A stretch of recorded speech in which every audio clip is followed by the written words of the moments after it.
কেউ তখনই নাকি ডিসিশন নিয়েছিল যে বিয়ে করলে এই মেয়েকেই করবো, কারণ আমার আগে নাকি অনেক মেয়েই দেখেছিল, ওর পছন্দ হতো না। তো তখন আর কি জানতে পারলাম যে মালয়েশিয়া নাকি ও একটা বিয়ে করেছিল একটা চাইনিজ মেয়েকে, এরকম তার নাকি একটা ছেলেও আছে ওখানে। ওর সাথে আমার পরিচয় সেভাবে না, আমার বিয়ের কথা হয়েছিল আমি যখন ইন্টারমিডিয়েটে পড়ি তখন আর কি আমার বিয়ের কথা হয়। তো অনেকগুলো বিয়ের কথাই হয়, তার ভিতরে আমার নানা আর কি বলেছিল যে কুষ্টিয়ার এই ছেলেটার সাথেই তোমরা দেখো। তো ওইভাবে আর কি আগানো, ঘটক আন্টির মাধ্যমে, সাথে আমার একজন খালাও ছিল, চাচাও ছিল, তাদের মাধ্যমে আর কি ওর সাথে বিয়ের কথাটা হয়। তো একদিন ডেট ফিক্সড হয়, এটা হচ্ছে 2006 সালের 14ই ফেব্রুয়ারি। আমাকে দেখতে আসার কথা থাকে। জাস্ট না না না, আমাদের ফ্যামিলিরও কারোর সাথে তার কোনো পরিচয়, আর আমার সাথে তো ছিলই না কোনো পরিচয়। শেকড় থেকে শিখরে। তো তবে আমার সম্বন্ধে ও শুনেছিল আশেপাশের লোকজনের কাছে, যেহেতু ওর বাসা আর আমার দাদার বাড়িটা পাশাপাশি একদম ছিল, যার জন্য আমার সম্বন্ধে শুনেছিল। দাদার বাড়িতে যেতাম, আমার চাচাদের বিয়েতেও আমি গেছিলাম, তখন আর কি আমার সম্বন্ধে শুনেছিল যে আমি দেখতে কেমন বা কেমন কি, আমার এটা শুনেছিল। শোনার পরে আর কি ও তখনই নাকি ডিসিশন নিয়েছিল যে বিয়ে করলে এই মেয়েকেই করবো, কারণ আমার আগে নাকি অনেক মেয়েই দেখেছিল, ওর পছন্দ হতো না।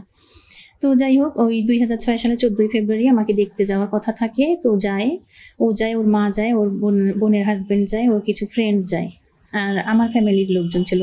একদম ঘরোয়াভাবেই দেখার কথা ছিল। তো ওরা যে প্রিপারেশন নিয়ে গেছিলো আমি জানতাম না, ওরা আংটি টাংটি নিয়ে গেছিলো এবং ওদের প্রিপারেশন ছিল যে একরকম বিয়েটা করে ফেলবে ওই দিন।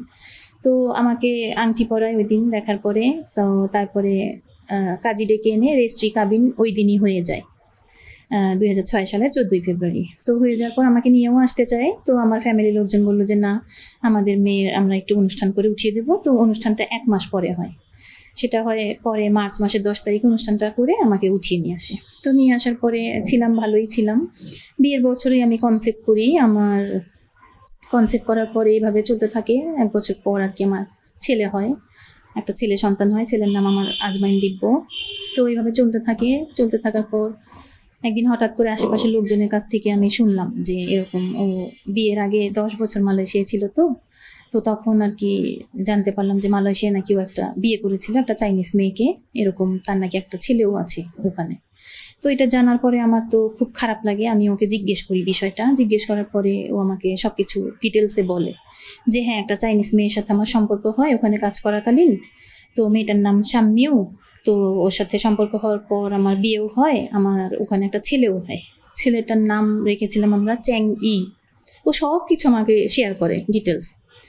তো তারপরে ওখানে টানা 10 বছর ছিল, থাকার পরেও বাংলাদেশে চলে আসে। আসার পরে কখনোই ওদের কোনো যোগাযোগও করে না, কথাবার্তা বলে না, খোঁজ খবর রাখে না। যদিও ওর অনেক ফ্রেন্ডরাই মালয়েশিয়ায় আছে, এখনো পর্যন্ত তার সাথে যোগাযোগও আছে, কিন্তু কখনো কোনো খোঁজ খবর নেয় না। আমাকেও ওভাবেই ও বলেছিল যে আমি ওদের তো কোনো খোঁজ খবর নিচ্ছি না, নেবো না, আমি তো এখানেই আছি, এখন তোমাকে বিয়ে করেছি, এটাই আমার সংসার।